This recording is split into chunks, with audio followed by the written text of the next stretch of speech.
All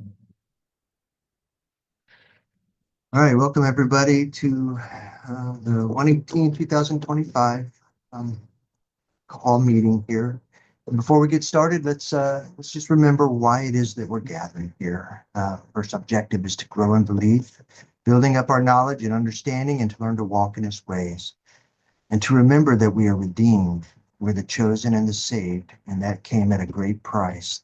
The world's under judgment and will be destroyed, but not us. And to remember that we have joined the covenant people of Yahweh and are now participants in their covenants and promises.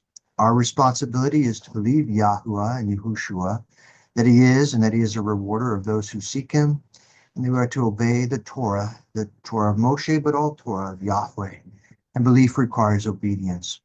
His promises to us as the covenant people is eternal life through resurrection, mansions or homes in the promised land, a benevolent ruler, the Mashiach, who is our sovereign, our king, but also our savior, and our Kohen HaKadosh, which is our high priest, and a promised relationship where the veil has been rent and we have access to Elohim, where we are walking in covenant relationship, in true relationship, where He is our Elohim and we are His people.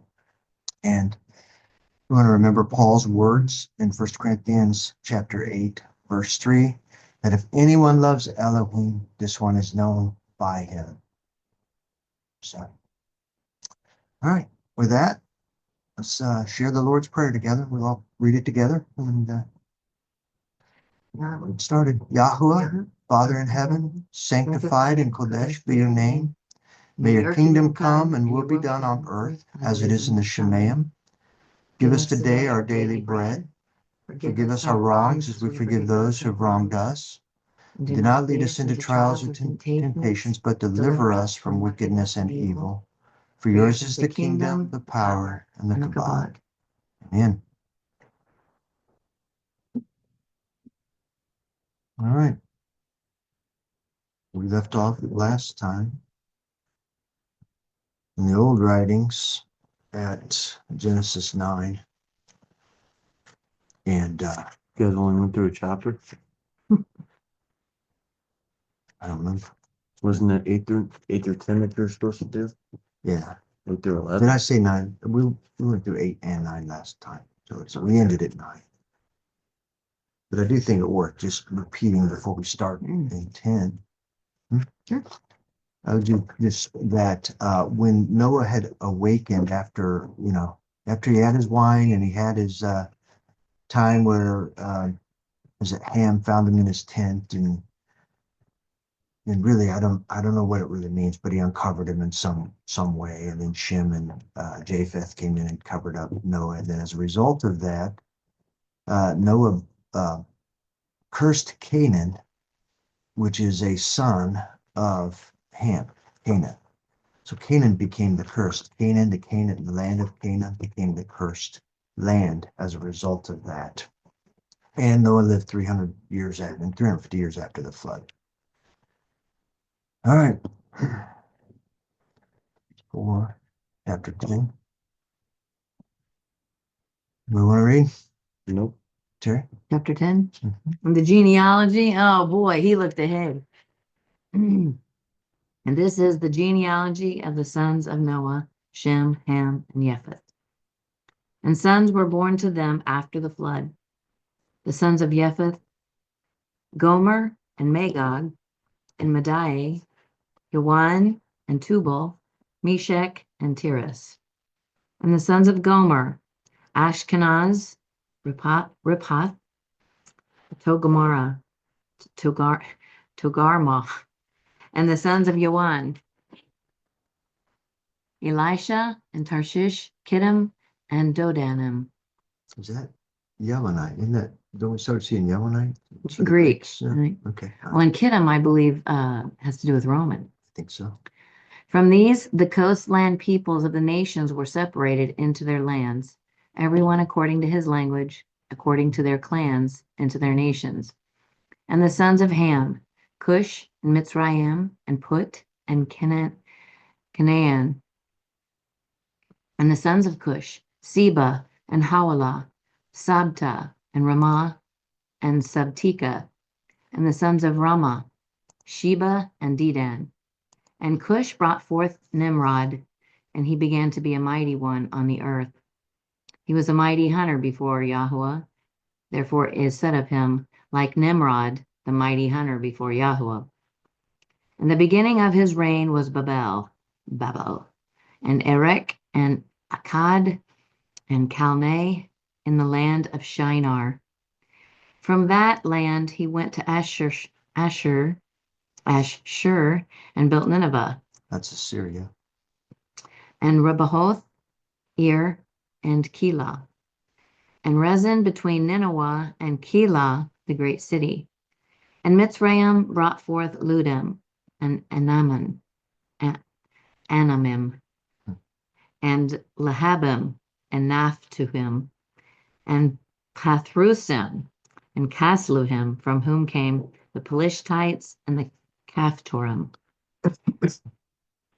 And Canaan brought forth Sidon, his firstborn. I started lisping. For sake of that will come up over and over. That's Canaan. Canaan. It's Okay. Canaan. Canaan brought forth Sidon, his firstborn, and Heth, and the Jebusite,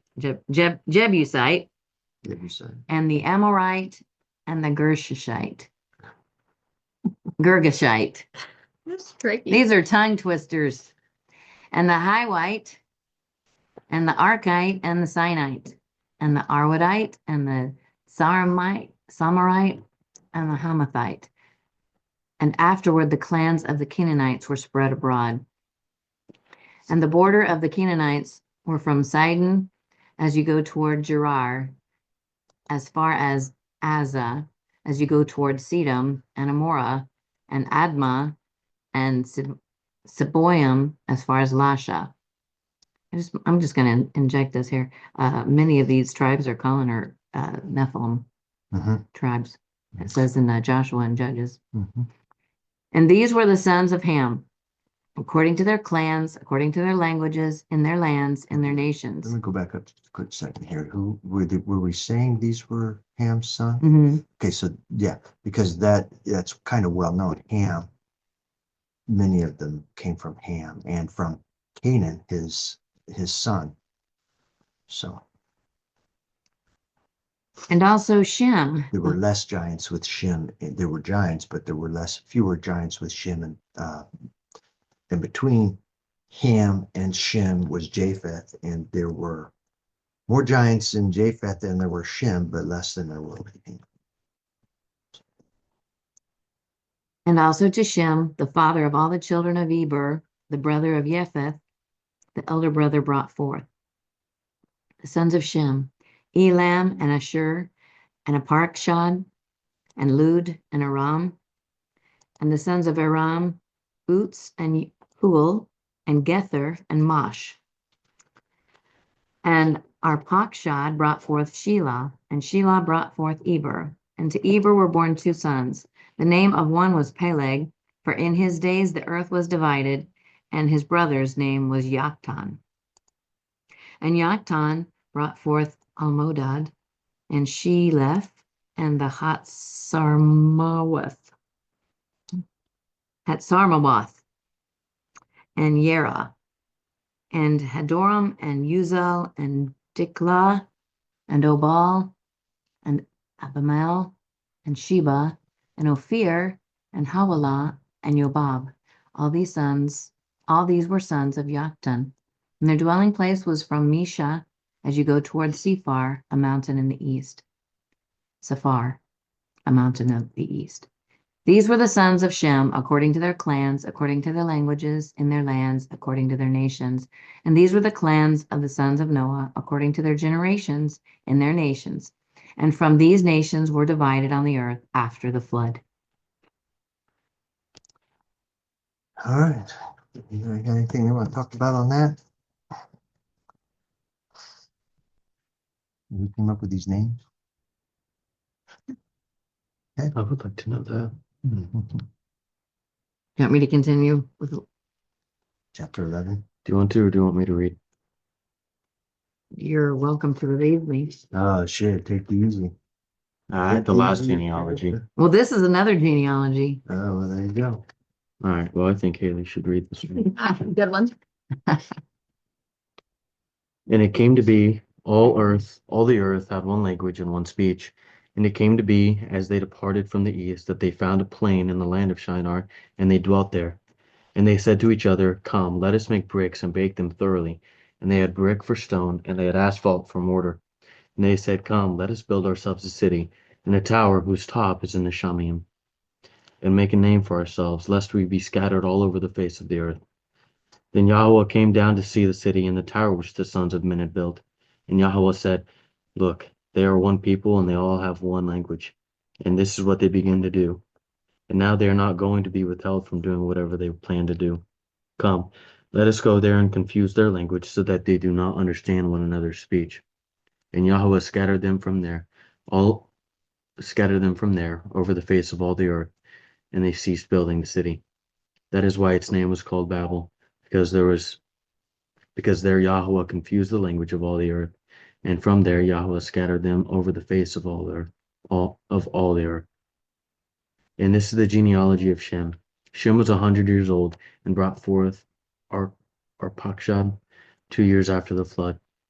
And after he brought forth Arpachshad, Shem lived 500 years and brought forth sons and daughters. Arpachshad lived 35 years and brought forth Shelah. And after he brought forth Shelah, Arpachshad lived 403 years and brought forth sons and daughters. And Shelah lived 30 years and brought forth Eber. And after he brought forth Eber, Shelah lived 403 years and brought forth sons and daughters. Eber lived 34 years and brought forth Peleg.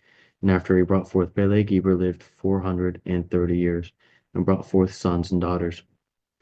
Peleg lived 30 years and brought forth Reu. After he brought forth Reu, Peleg lived 209 years and brought forth sons and daughters. And Reu lived 32 years and brought forth Serug. And after he brought forth Serug, Reu lived 207 years and brought forth sons and daughters. And Serug lived 30 years and brought forth Nahor. And after he brought forth Nahor, Serug lived 200 years and brought forth sons and daughters. And Nahor lived 29 years and brought forth Terah. And after he brought forth Terah, Nahor lived 119 years and brought forth sons and daughters. And Terah lived 70 years and brought forth Abram, Nahor, and Haran. And this is the genealogy of Terah. Terah brought forth Abram, Nahor, and Haran brought forth Lot. And Haran died before his father Terah in the land of his birth in Ur-Kasdim. Ur-Kasdim. And Abram and Nahor took wives. The name of Abram's wife was Sarai, and the name of Nahor's wife, Milcah, the daughter of Haran, the father of Milcah, and the father of Yiscah. And Sarai was barren, and she had no children. And Terah took his son Abram, and his grandson Lot, son of Haran, and his daughter-in-law Sarai, and his son Abram's wife, and they went out with them from Ur-Kasdim to go to the land of Canaan. And they came to Haran and dwelt there. And the days of Terah came to be 205 years, and Terah died in Haran. All right, this is loaded. Huh? It's loaded. Yes, it is. But I don't think, in my opinion, and I think you'll share with me, you don't realize how loaded it is if you're just staying within Genesis, if you're just staying in the book of 66, because when we get into this genealogy, this is expounded upon in Jubilees and some of the other writings, and you begin to realize who Ru is, who Arpachshad is, who Terah is. It's all expounded. So you wouldn't know it if Genesis is the only book you're reading around this time frame, that they just give you genealogy, but that genealogy is just loaded with information and background that you can find. Jubilees would be the first and primary place to go, I think, to Yes, for that kind of information. Jubilees was found in the caves of Qumran, called the Dead Sea Scrolls. Mhm. Those were found alongside Genesis, the books of the old writings, not the new ones, of course, but the old ones. And I think also because of the way they present it, it gets lost on people just exactly what's happening here. This is so, again, it's expounded in other books, but it's only touched upon here. But this is within a few hundred years of the flood. This is during the lifetime of Noah. Noah lived to be 350 years after the flood, and all of this, all this was occurring at that time. Well, the first thing that happened when they got off the boat and they started spreading out is that the demons that didn't die with the flood, because They're demons, disembodied spirits. disembodied They are spirits. spirits. They began at the bidding, I'm sure, of Satan, began pursuing the sons of Noah and the sons of Noah. And if you're reading Jubilees, you begin to realize what their influence was like. And they were pursuing and winning the hearts and minds of men, and they were turning them. Uh, and by the time of Noah's death, and by the time of Abram, you see they reference Terah here, and we see Abram is introduced to us, and Abram, of course, then becomes the focus of the rest of our story. But Abram, who comes from Terah, is a contemporary of this time and of Noah and of Shem. but who's the guy? Nimrod, and the contemporary of Tower Nimrod. of Babel. But I think it's also very important to, when we get to all the way to Revelation, all the way to the end, when we start talking about, in my opinion, and I'm pretty confident in this, when we start talking about Babylon, when we start talking about the city of Babylon, when we start talking about the whore of Babylon, which is the religious systems of Babylon, this is where it begins, because the work of Nimrod, he was the first leader of this, but at this time was the foundational beginnings of all of what we've come to understand as the pantheon of gods through Rome, through Russia, Greece, through China. It really doesn't matter where you go because it follows everywhere. So all of Babylon, all of the religious systems that are referenced in Revelation, and I'm going to say that they call it the city, but it isn't just the city. It's all of it's the moorings. It's the beginning of the they them. If you want to talk about they, but not just that. It's the what's the word I'm looking for? It's the financial beginnings. It's the civic beginnings. It's where the city. What's the word I'm looking for? Where we're talking about how a city, the whole methodology of how things are running. A world system, a world The power. world systems, but there's a word I'm looking for that'll probably sneak up on me as we're reading and talking here. But basically, it's the systems, which we would call the city of Babylon. It is the religion. It's so from here come the religious, the civic, the financial beginnings, the merchandising beginnings. The beginning of all things is happening here. Commerce. Huh? Commerce, yeah, all of that tied together. Because when we get to Revelation and they talk about Babylon, in Babylon it says that they introduce us to the whore of Babylon and how she has treated the church, basically the chosen ones throughout time, and that ultimately she is the city of Babylon. And then it goes on to explain that she has sat over all the kings of all the time of all the world. So Babylon, this beginning, and the people who began and came out of this, if we want to talk about, like, if you get into some certain types of conversations, you'll get into the family of 13 and the beginnings of some of these families. But the real history goes much farther back and deeper than. So the power basis of the world that really is controlling what is taking place in the world, all the powers to be in the world today, all emanate from here. This is the origin of it. When we began, everybody keeps looking for the city of Babylon and trying to identify what Britain, places over in Middle East, New York, different things as the city of Babylon. But I think that the city of Babylon is that system that was established here, that it transcends any one city, it transcends any one country, any one nation. any one continent. It's the system that was birthed. It's the religious and economic was the word I was looking for, economic and judicial, all the things that become part of a city. This is where it all begins. This is where it all emanates from. And I think that's lost when you're reading this.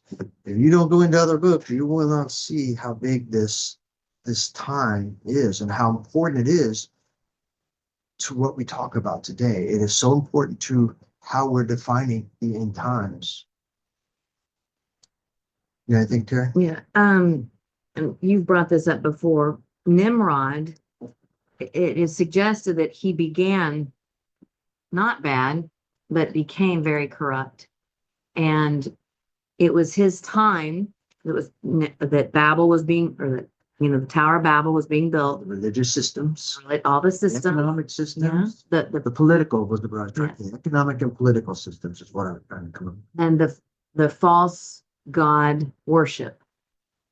So then when when Yahweh comes down and divides the languages, there it is said also in the extra writings, the writings that were left outside, is that Hebrew was the original language and that it was brought back to Abraham. But the point is once Nimrod began building the tower, he wanted to build a high place. It said he could reach the heaven with the high place.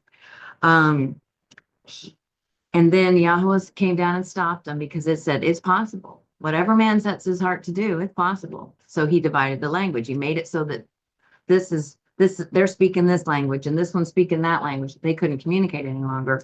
Well, then it says that's when people started going their own way. Well, so then they take the one they're worshiping. The whole religious, political, and economic systems that they learned in Babel, which it was Shinar at the time. It became Babel later, but Shinar at the time. All the religious, economic, and political systems that they had and were in charge of. There were people who were at the heads of this that become the foundational people of power today, which is what you're getting ready to do. So they take this basis and then they just spread out. They go to all the countries. So each country has the roots in Shinar, in Babel. Share a similar pantheon of God. It's always a father, son, mother, son, religious system. Yeah, different names. And who would be there to stop them? There's no one, because they're founded in demonic roots. So they have the help from. This is how it has spread throughout the world, and this is how it has sat at the top. Rome was not the head. Rome was under this Babylonian system. Greece was under this Babylonian system. Assyria, Ashur, which is the land that they're coming from, and that whole empire was under this Babylonian system. There is whatever China has become, which we have less history of, at least over here, we don't understand, but it was under the rule of Babylon and the influence of Babylon. So if you look into the Greek mythology, the false gods that were worshipped are being worshipped. Actually, many countries have so it's the same image. It's named this over here. The same image is named this over here. It's named this over here. They're all worshiping the same entity, but it's called a different name because the languages were divided and the people spread out. And at the top of whatever grouping of entities you want, and whatever each different society is calling their gods, at the top of it is Satan. At the top, they're all pointing to Satan. One thing I found extremely interesting in the writings that were left outside is Terah, who's Abram's father. He was an idol builder. He built them. He carved them. He was an idol maker.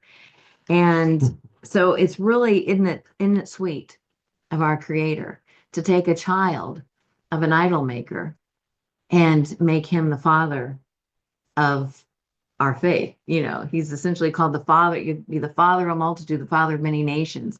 So I just think that's very neat that Abram actually rebelled against his father. Tore up all of his idols. And his idols. One additional thing in the time we live in with heliocentrism and some people worship the moon in countries, some people worship the sun.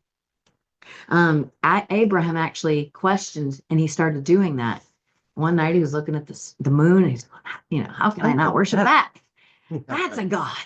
And then he How can that not be a god? yeah, and then he thought the same of the sun, and then it just occurs to him that the creator made both of those things. So I don't worship gods. I don't worship what he created. I worship the one who made him. Yeah. But it's just very interesting. That's all in Jubilees, essentially. Yeah. So there is so little here that if all we're reading is scripture, it gets lost on the church, and not just, it just is lost. And when it's so full of information, so full of history and the foundations of what has become this world. I think we had to save 12 for next time because It's not 12, in the list, yeah, it's for next time. Just because that's where Abraham began. which I don't know why they're taking us to Job. We're not going to go to Job. We could, but we're not going to go. We're going to stay in Genesis. So we'll stop here. That's good. We'll stop here with 12. So let's take a bit of a break here. And then we'll come back and we'll actually, do you want to do our Proverbs first before we take a They're break? usually loaded. We Let's usually come like back. to talk Let's about take a it. few minutes and take a break and come back here. Okay. Everybody good with that? Yep. Yeah.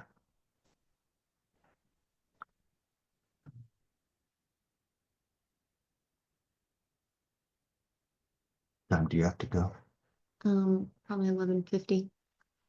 Joe, one of the reasons the chronological goes to Job right after here is because they believe, and I'm not questioning it, I'm just saying the general, During that time. yes, he's one of the oldest. He's a patriarch contemporary, if not with Abram before. Where is he? Huh? Where is he in the genealogy? He's not listed. He wasn't of the lineage, but he sure made it. And you don't have to be in the Uh-huh. actual Give me lineage. a second, everybody. Let me get this worked out.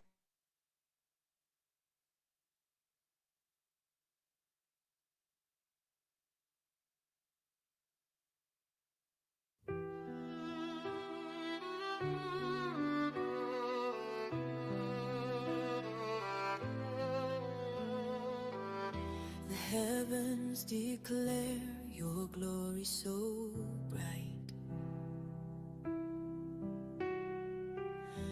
The stars reflect your endless light.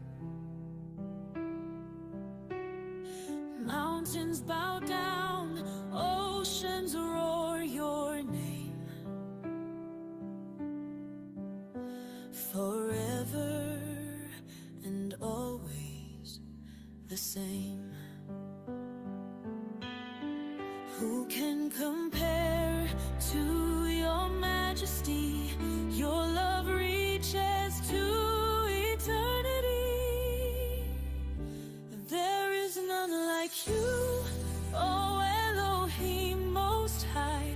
Your power, your mercy fill the sky. Holy and faithful, your promises are true. Forever we'll sing, there is none like you.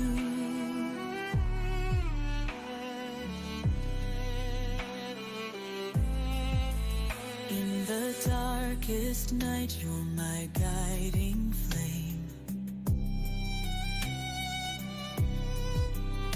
Through every storm, I'll praise your name. Your hand upholds me, I will not fear. You are my refuge, you're always near.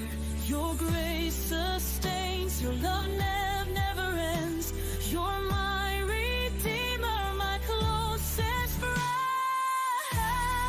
Ein kamocha, Elohim Elyon. Kodesh v'chesed maleh et hashamayim. Kadosh u'ne'eman, הבטחותיך אמת. לעולם נשיר, אין כמוך. You parted the seas, you calmed the waves. You broke the chains, you conquered the grave. Every knee will bow, every tongue confess. Yeshua, Messiah, your name is blessed. There is none like you, oh Elohim Most High. Your power, your mercy fill the sky.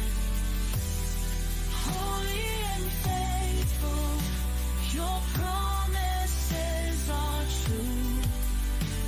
Forever we'll sing, there is none like you. No one before you, no one above. You reign in justice, you reign in love. For all of my days, my heart will pursue, singing forever. There is none like you.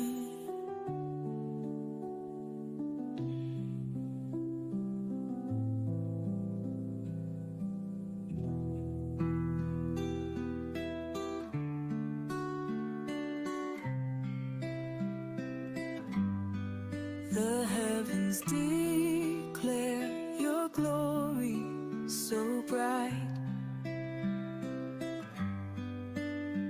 The stars reflect your endless light. Mountains bow down, oceans roar your name. Forever and always the same. Who can compare to your majesty? Your love reaches to eternity. There is none like you, oh Elohim Most High. Your power, your mercy fill the sky. Holy and faithful, your promises are true. Forever we'll sing, there is none like you.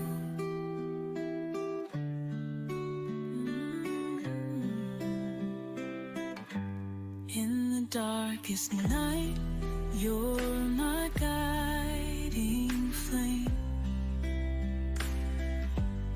Through every storm, I'll praise your name. Your hand upholds me, I will not fear. You are my refuge, you're always near. Your grace sustains, your love never ends. You're my redeemer, my closest friend. I'm Kamoka, Elohim Elyon, Koch v'ches melech hashamayim, Kadosh v'neman havtachotecha emet, L'olam nashir ein kamocha.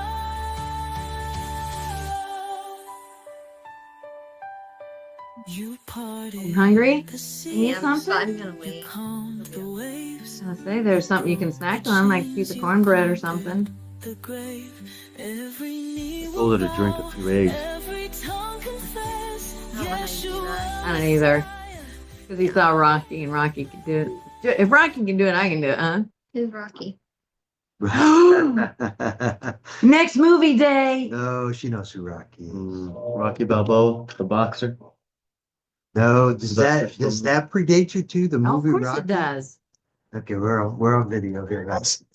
It's a good movie. It's a great movie. Well, there's another thing for It you is to a see. great movie. It is.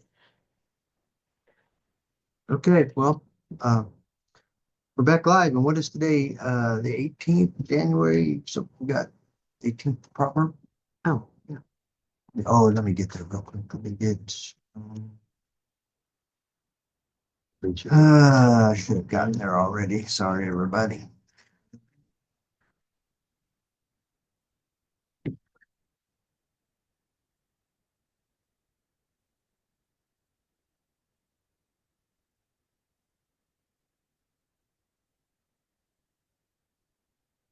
All right.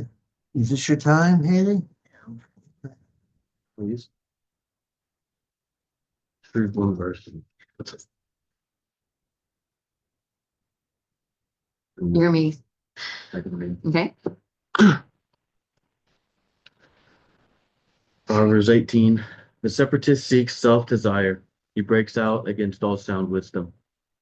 A fool does not delight in understanding, but in uncovering his own heart. When a wicked one comes, scorn comes too, and with shame, reproach. The words of a man's mouth are deep waters. The fountain of wisdom is a flowing stream. It is not good to show partiality to the wicked, or to turn aside the righteous in right ruling. A fool's lips enter into strife, and his mouth calls for blows. A fool's mouth is his ruin, and his lips are the snare of his life. The words of a slanderer are like delicacies, and they go down into the inner parts of the heart.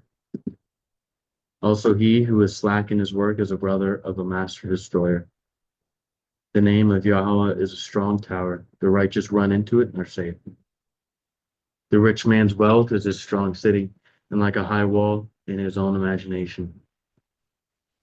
Before destruction, the heart of a man is haughty, and before esteem is humility. He who answers a matter before he hears it, it is folly and shame to him. The spirit of a man sustains him in sickness, but who can bear a broken spirit? The heart of the understanding one gets knowledge, and the ear of the wise seeks knowledge. A man's gift makes room for him and brings him before great men.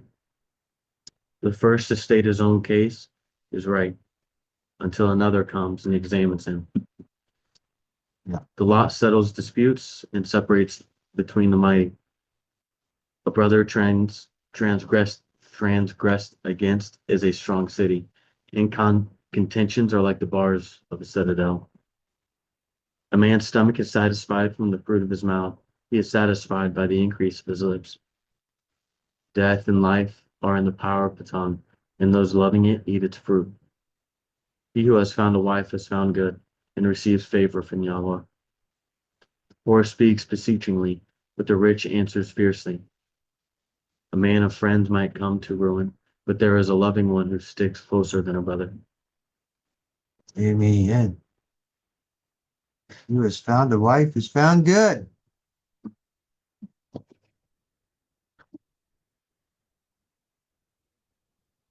We got anything to share on that? Now this is loaded. They always are. You have anything, Haley or Joe, that you're starting off with? I guess verse 2, a fool does not delight in understanding, but in uncovering his own heart. What do you mean? What do you think it means by that? Venting feelings. Yeah. So I would, I've got to tell you exactly how I feel all the time. So he delights in whining. yeah, or rather than, making sure that he understands, he's just more interested in spouting off. Now that's yes, As understanding is not as objective so much as sharing his. that is true. Oh, actually, I think that is actually superior to what I just said. So in this whole scriptures or this chapter is all relating to what a fool does with his mouth. For example, a fountain of wisdom is a flowing stream, which means, the words of a man's mouth are deep waters. The fountain of wisdom is a flowing stream. And so other Proverbs chapters talk about how what wisdom is and what a wise person says, what a wise person does. Here is pointing out some of the foolish, what happens with a fool. And it's saying a fool's mouth is his ruin. Well, why is a fool's mouth his ruin? Well, it says life and death are in the power of a tongue, power of the tongue, just a little bit later. And those who love to talk will eat of the fruit. So if a fool does not know what to say or how to say it, if they are always saying things against the truth of Yahweh's word, that is what's going to happen, because they're speaking. And if life and death are in are in the power of the tongue of what we say, then if we're saying foolish things, that's what we're going to get. If we're saying wise things, that's what we're going to get. Even Jesus, Yahushua, talks about what we say over and over and how powerful what we say is. But the fool is going to ruin himself because of what he says. I just think that's life and death are in the power of our tongue.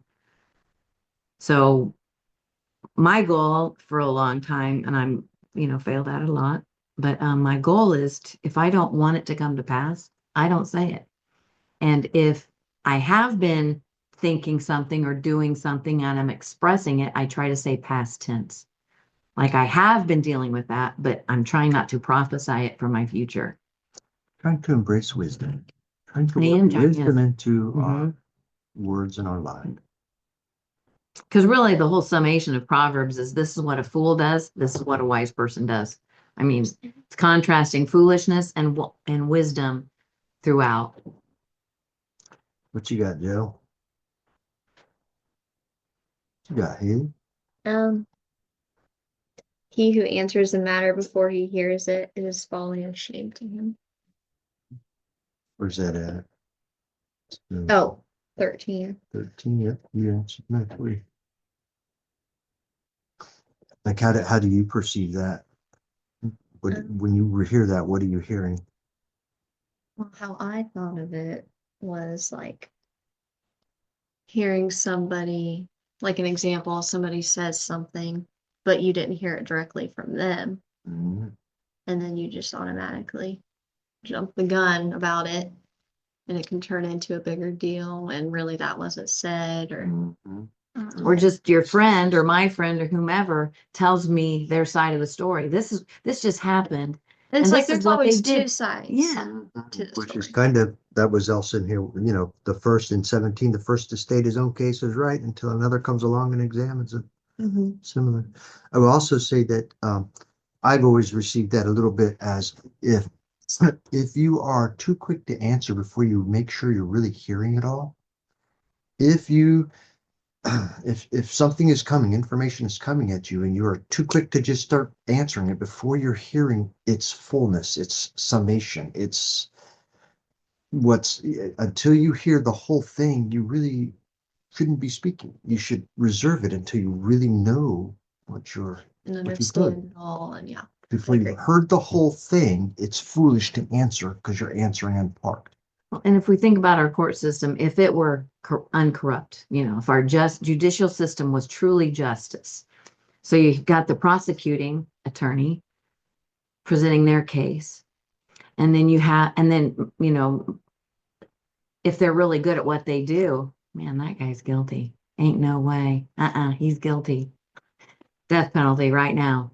And then the defense attorney, then the prosecution rests their case. They've done all the convincing they need to do. They believe or all the evidence they have. And then the defense side gets to start then. And then you're going, they didn't do it.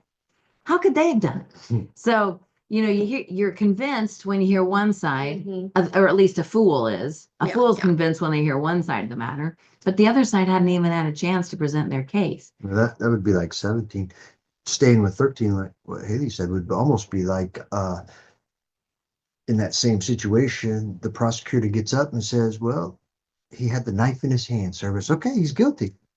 He's got blood on him, the knife in his hand, he was guilty. angry. You make that rash decision before they say that's because, and then you start explaining some more. Any more good stuff, Haley? Mhm. You got anything?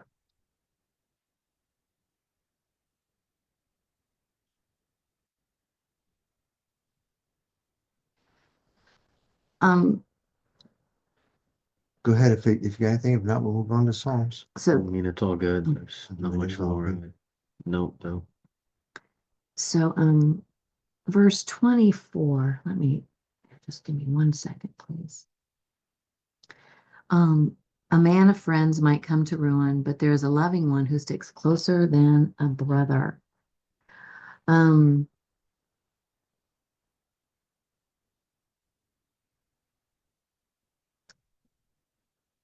So that, do you notice how they capitalize loving one?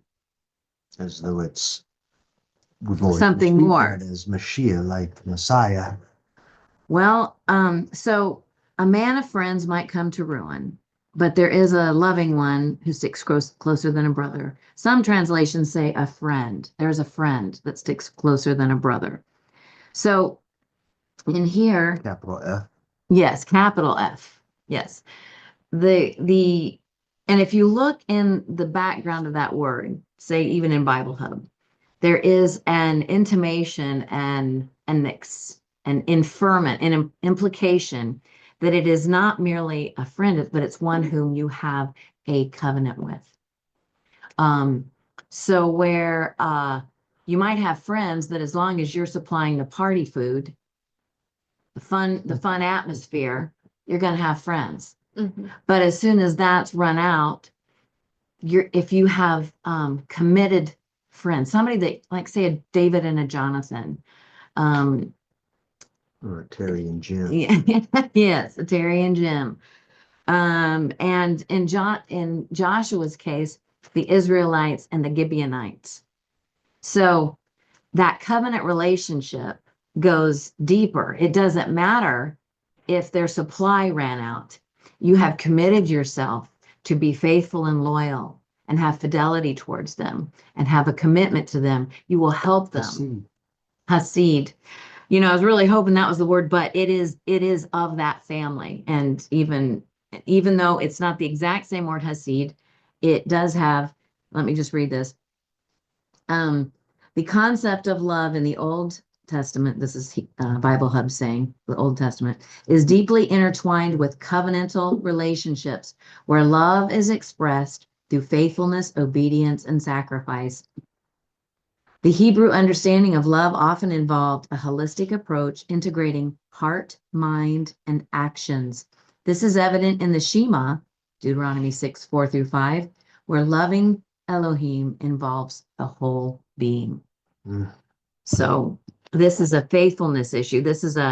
My covenant brother is going to help me when my fleeting friends take off, when I don't have anything, when something's gone bad, when I've fallen.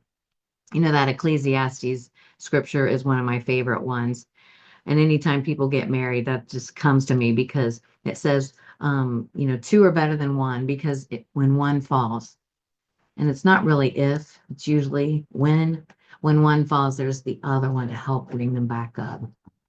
And then of course a three-stranded cord is harder to break than that. So you think of you've got two people committed to one another, and then you have the Ruach HaKodesh who is made part of that covenant relationship. Two, it can be rough with two, but you get the third one in there, and it's even more solid, has more stability than just the two together. But two is necessary because if one falls, who's going to be there when they fall? So. All right, well, we move on to Psalms. We're at Psalms 7.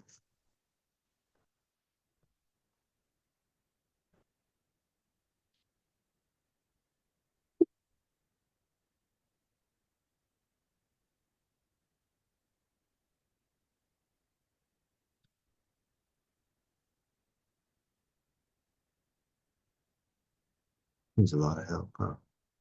All right, who wants it? Can you read this one? Yeah. Want to read? Okay. A melodious poem of David, which he sang to Yahweh concerning the words of Cush the Benjamite. O Yahweh, my Elohim, in you I've taken refuge. Save me from all my pursuers and deliver me, lest they tear at my throat like a lion, rending in pieces with no one to deliver. O Yahweh, my Elohim, if I've done this, if there is unrighteousness in my hands, if I've done evil to him who was at peace with me, or have plundered my enemy without cause, let the enemy pursue me and overtake my being, and trample my life to the ground, and lay my esteem in the dust. Selah means pause and think about that. Arise, O Yahweh, in your displeasure. Lift yourself up against the rage of my adversaries and awake for me. You shall command judgment, and let the congregation of the peoples gather about you, and over them return on high. Yahweh judges the peoples. Judge me, O Yahweh, according to my righteousness, according to my integrity within me. Please let the evil of the wicked be ended and establish the righteous. Yeah, Yes. I concur. For the righteous Elohim is a trier of hearts and kidneys. I'd say the innermost being there. Yes. Inner man. My shield is upon Elohim, who saves the upright in heart. Elohim is a righteous judge, and El is enraged every day. If one does not repent, he sharpens his sword, and he bends his bow and makes it ready, and he has prepared for himself instruments of death. He makes his arrows hot for pursuers. See, he who is bound with wickedness and has conceived trouble and brought forth falsehood, he has made a pit and dug it out and falls into the ditch he made. His trouble turns back on his own head, and his wickedness comes down on the top of his head. I give thanks to Yahweh according to his righteousness, and I praise the name of Yahweh Most High. Yeah, I thought we were reading Proverbs there. I know. Yeah, that's early in David's life Mhm. as a young man before he became king, I believe. Anybody have anything there? No, pretty cool.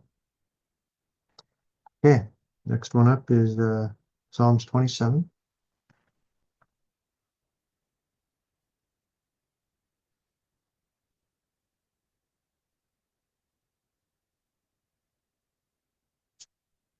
This is a great one. Gotta read this one. You want it, Joe, or you want somebody else to take it? Oh, Haley too. You want to do that? Just Yahweh is. Go ahead. Where you going Of to? David. Of David. That's not one. It's 27 of You're David. just saying a psalm of David. Yeah. David. Yeah. Okay. Oh. Verse 1. Yahweh is my light and my deliverance. Whom should I fear? Yahweh is the refuge of my life. Whom should I dread? When evildoers come against me to eat up my flesh, my adversaries and my enemies, they shall stumble and fall. Though an army encamps against me, my heart does not fear. Though battle comes up against me, even then I would be trusting. One I asked of Yahweh, this I seek, to dwell in the house of Yahweh all the days of my life, to see the pleasantness of Yahweh, and to inquire in his Yaakov. Which is his house. For in his house. in the day of evil he hides me in his booth. In the covering of his tent he hides me. On a rock he raises me up, and now my head is lifted up above my enemies all around me. And I offer in his tent with offerings of shouts. I sing praises to Yahweh. Hear, O Yahweh, when I cry with my voice, and show me favor, and answer me. To my heart you have said, seek my face. Your face, Yahweh, I seek. Do not hide your face from me. Do not turn your servant away in displeasure. You have been my help. Do not leave me nor forsake me, O Elohim of my deliverance. When my father and my mother have forsaken me, then Yahweh takes me in. Teach me your way, O Yahweh, and lead me in a smooth path because of my enemies. Do not give me over to the desire of my adversaries, for false witnesses have risen against me, and they breathe out violence to me. What if I had not believed to see the goodness of Yahweh in the land of the living? Wait on Yahweh, be strong, and let him strengthen your heart. Wait, I say, on Yahweh. David. Oh, this is a loaded one. Mhm. This is really a messianic. This is basically a messianic. I mean, it's written by David, but it's not only reflective of David, it's reflective of the Messiah in his time. It is. This, I mean, picture this being read by Yahushua HaMashiach, and where Yahushua is saying, Yahweh is my light and my deliverance. Whom should I fear? Yahweh is the refuge. Because this was, as much as David lived it, Yahushua really lived it and experienced all of this. should also give us confidence and build up our faith that we can believe to see. And actually, David is going, what if I'd not believed to see the goodness of Yahweh in the land of the living, which means now, means he said, wait on Yahweh, be strong, let him strengthen your heart. Wait, I say, on Yahweh. We have every reason and expectation, and it's actually robbery for us not to believe in this life that he has goodness prepared for us, waiting for us. Real quick, I'll just say this real quick. So Psalm in the 27th, or the third verse, though an army encamps against me, my heart does not fear. Though battle comes up against me, even then I would be trusting. So if you just go to Psalm 34, my grandma stood on this verse when her two teenage sons were sent over in World War II. They were 17 and 18-year-old men, just young. And they had no experience in war, and World War II was horrible. And they were sent over in the time where troops were getting decimated. But Yahweh pointed out to my grandma, this came a light in her, and she stood on it for their return. The messenger of Yahweh encamps all around those who revere him and rescues them. So where the enemies can encamp around Yahweh's people, Yahweh can cause the messengers to encamp around his and deliver them out of harm's way. And they both made it home. And I would like to just again say, for those who might would read this again, think of this as Yahushua, not David. I mean, yes, David is speaking it too, but speak of Yahushua, or picturing Yahushua sharing this, in his cry to Yahweh. Is not, do not leave me nor more forsake me, in that moment of time when he says, Eli, is it Eli? Is that his? And it's in Psalm 22 as well. Yeah. Anyway, it's a wonderful song. Speaking of our hope and our trust in Yahweh. Do not give me over to the desire of my adversaries. Because the enemy that's coming against us, trying to encamp around about us, is trying to devour us and swallow us up. And Joe, Bailey, anything? We'll move on to 31. I don't have anything. Or 31. Yeah.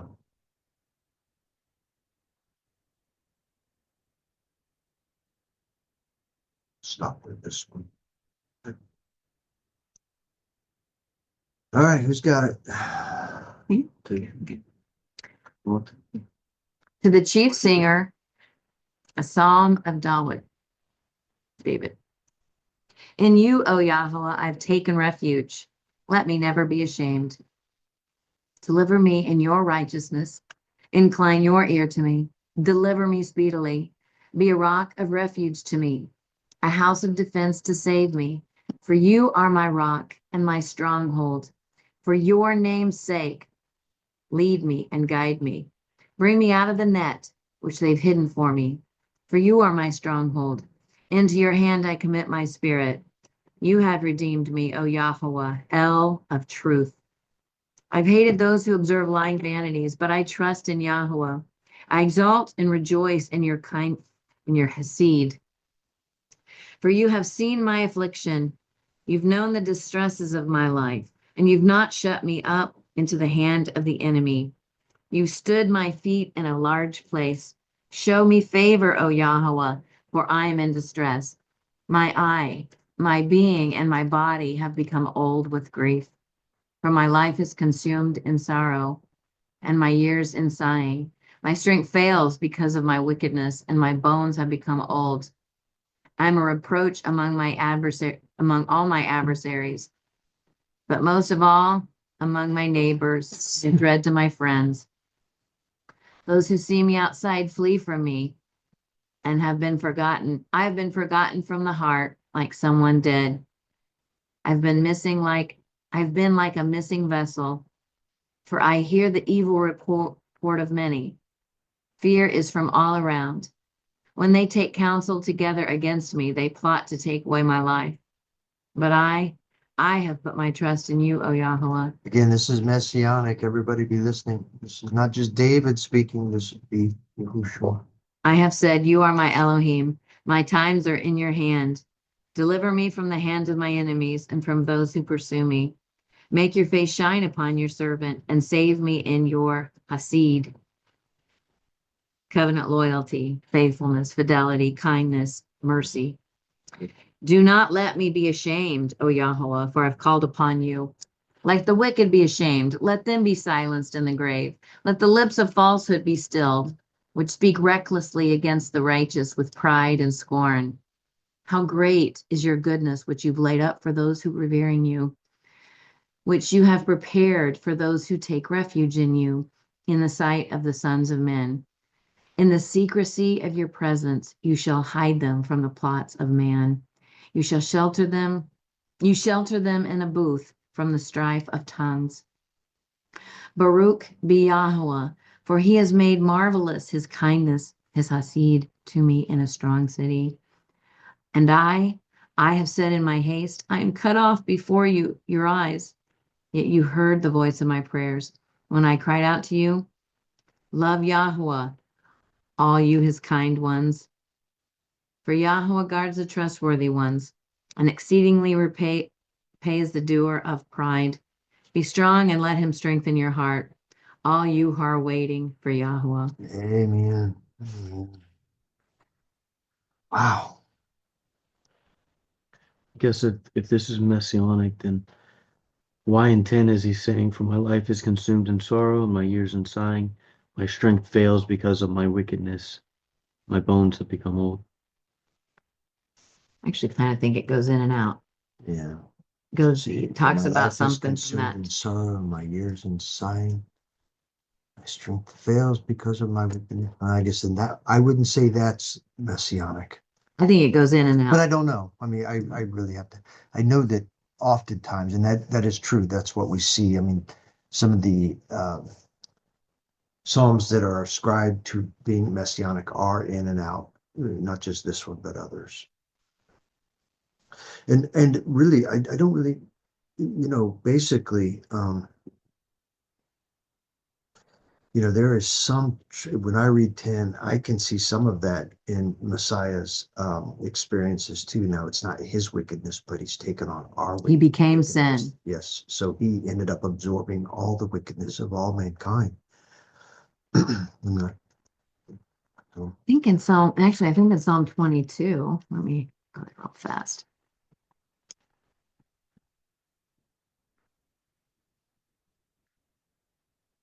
Talks about so the whole psalm is likened to him, right? Yeah, in the suffering, all the suffering. But it says, the strong ones of Bashan have encircled me. They've opened their mouths against me. As a raging and roaring lion, I've been poured out like water. All of my bones have been spread apart. My heart has become like wax. It is melted in the midst. I'm sorry, I started at 12. 12, okay. My heart has become like wax. It is melted in the midst of my inward parts. My strength is dried up like potsherd, and my tongue is cleaving to my jaws. The dust, and to the dust of death you are appointing me. For dogs have surrounded me, and a crowd of evil ones have encircled me, piercing my hands and my feet. I count all my bones. They look and they stare at me. They divide my garments amongst them, and for my raiment they cast lots. But you, O Yahweh, do not be far off. O my strength, hasten to help me. Deliver my life from the sword. And it goes on and on. It's very horrible. But it says both it's throughout the scriptures, and Paul pins it by saying, he who knew no sin became sin. He became all the sin that's past, all the sin that's happening now, and all the sin will be forever, will be in the future. He absorbed that in himself on the cross and at the whipping post.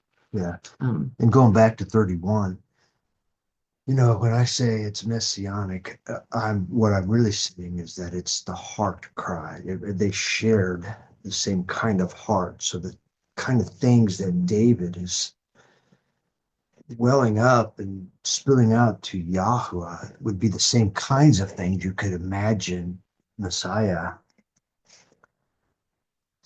the heart of Messiah. So, I don't know.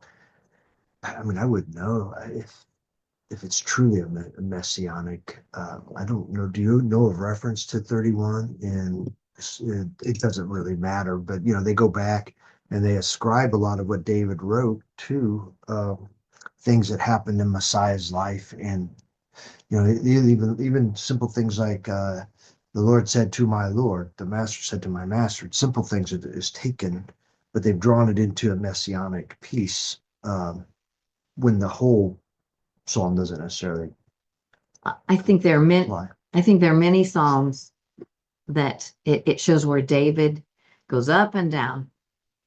He's very confident and he's very low, very confident and very low.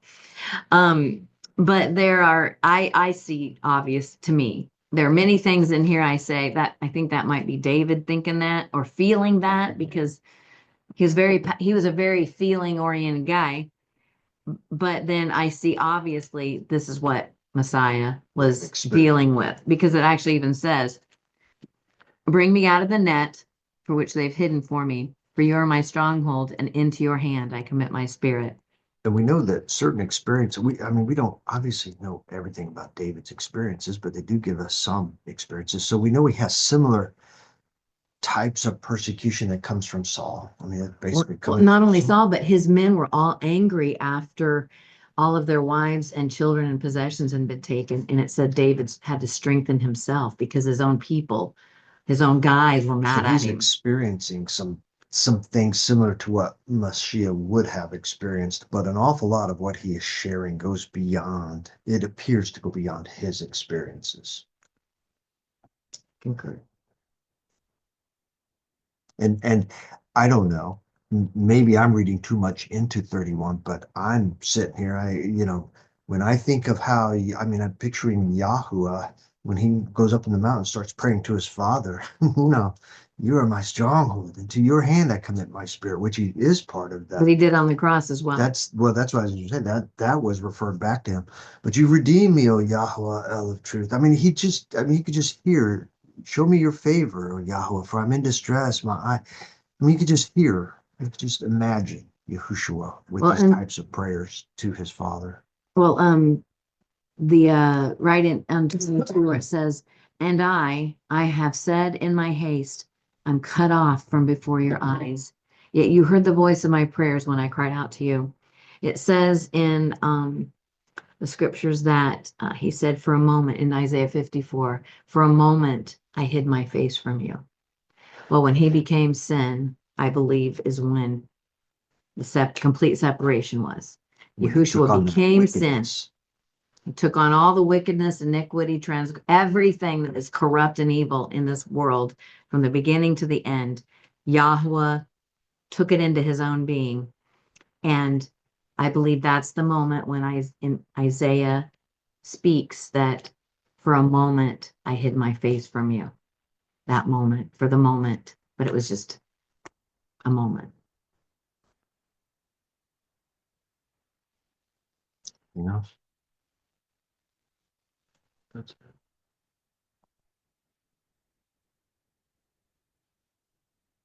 all right. Well, we would go For on Luke, to Luke. We've already done the Luke one a little while back in the mid part of December. Let's go to two.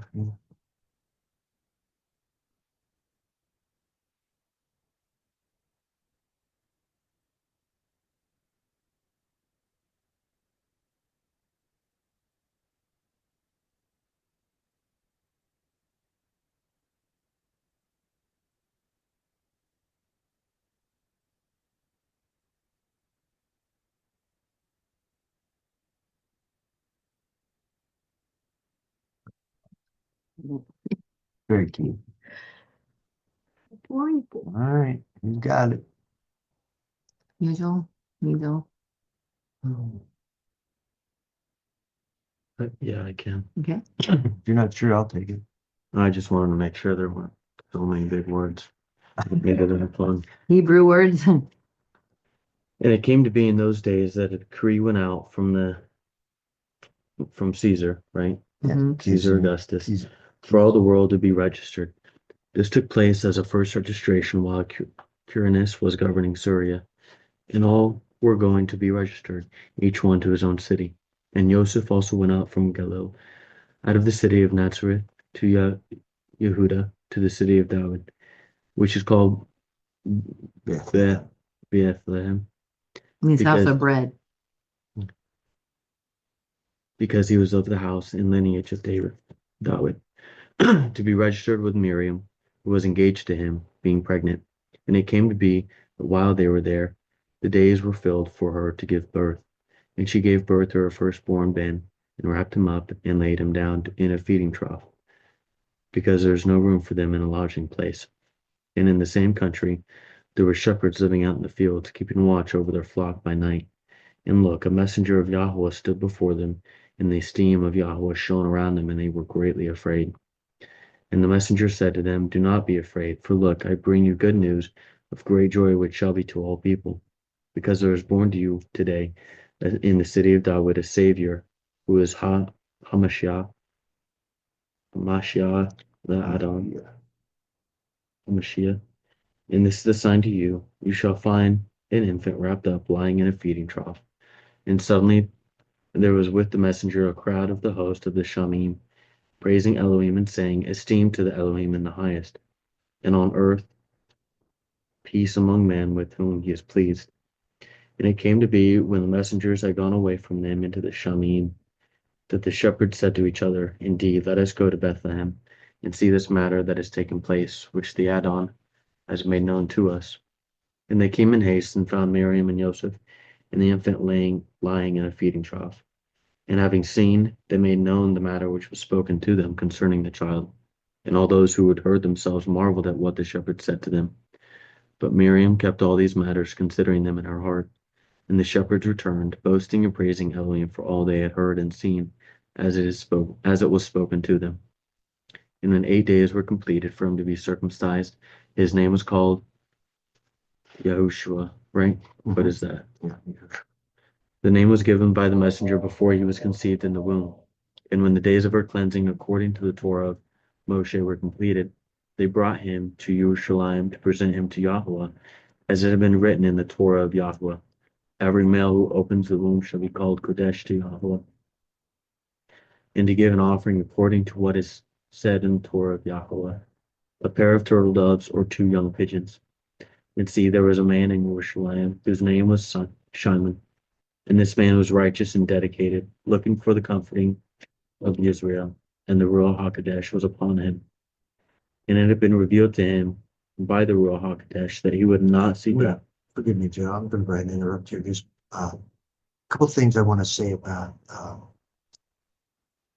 verses 21 through 24, and that is that everything associated with Yahweh was done according to the Torah. So his parents were practicing Torah. It was still the way of the land during the time of his birth. And the comforting of Israel is the coming of a Messiah to Israel. Even though they're calling it a comforting of Israel, they're talking about the coming of a Messiah to Israel.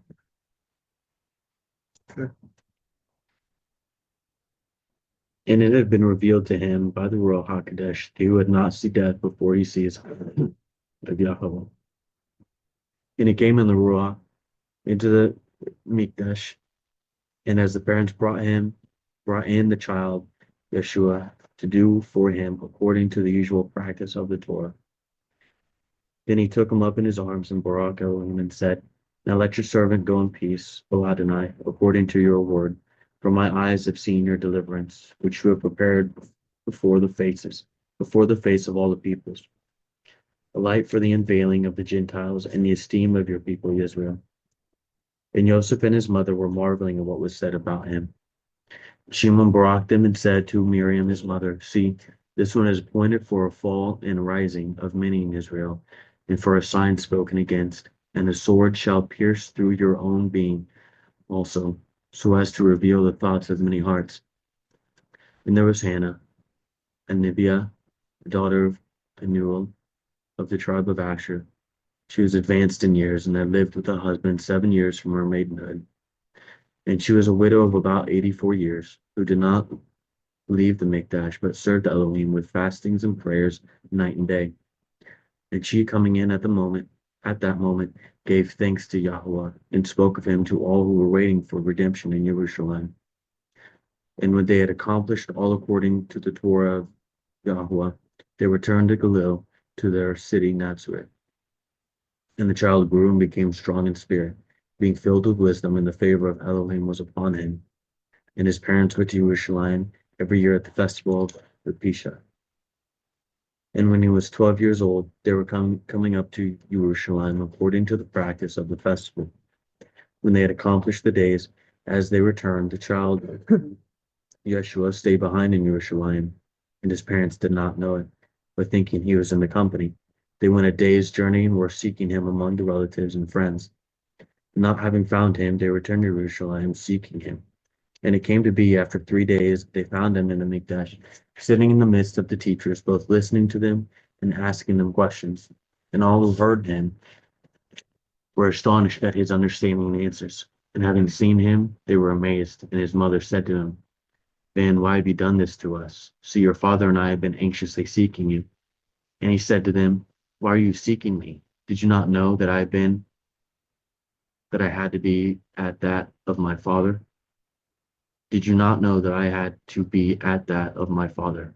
And they did not understand the word which he spoke to them. And he went down with them and came to Nazareth and was subject to them. But his mother kept all these matters in her heart. And Yeshua increased in wisdom and stature and in favor with Yahweh and man.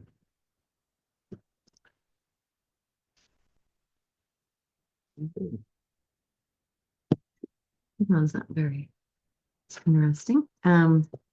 So your parents bring Yahushua in to do according to the law of Moshe, according to the Torah.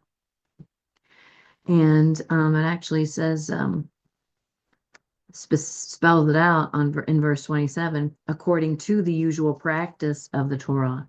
So they were practicing that, just like you said, Jim. But Simeon, Simeon, he said, it says in verse 27, and he came in the Ruah, he came in the spirit into the Mikdash.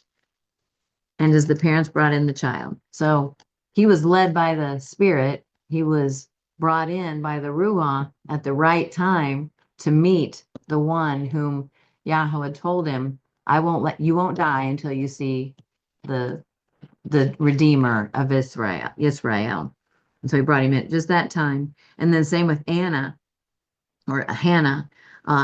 in verse 38, and she coming in at that moment. So it was a divine appointment for for Shimon, for Hannah, and for Miriam and Joseph with the new baby who's going to be the Redeemer, who is the Redeemer. I think that's neat. Mm-hmm. Oh, and Jim, verse 39, and when they had accomplished all according to the Torah, they returned to Galilee, their city Nazareth. There clearly is some ministry of the Rebbe Kadesh prior to Mashiach's death and resurrection.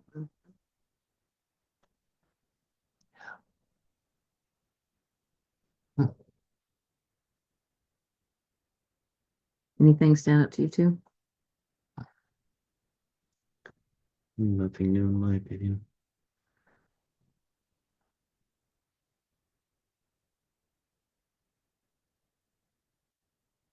Well, we skipped John 1 and Matthew 1. That's where we would go back to. Is this a good time to stop? Are we getting close, or do we want to go ahead and go do one of those scriptures? Probably do one. You want to do Matthew or John?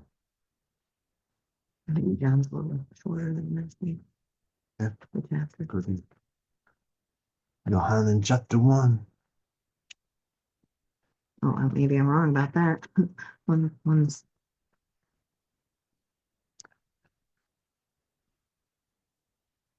All pretty loaded, mm-hmm. but I don't know that it. I almost think we ought to wait so we can talk about that. One's gonna be loaded. John 1. Yeah. And you'll- Well, we take this opportunity. We'll stop here then. Go. Go. Close us out then. Yahuwah, may you Barak and guard us as we go this week. Yahuwah, may you make your face shine upon us and show favor to us. Yahuwah, may you lift up your face upon us and grant us shalom. Do I have anything you prayer over? Anything they want to cover? Anything we want to lift up to Yahuwah? Okay. Go ahead. We'll go ahead and close out the recording then.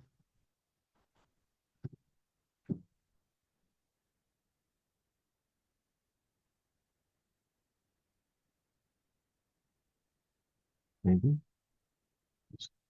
Hmm. Yeah, I don't know.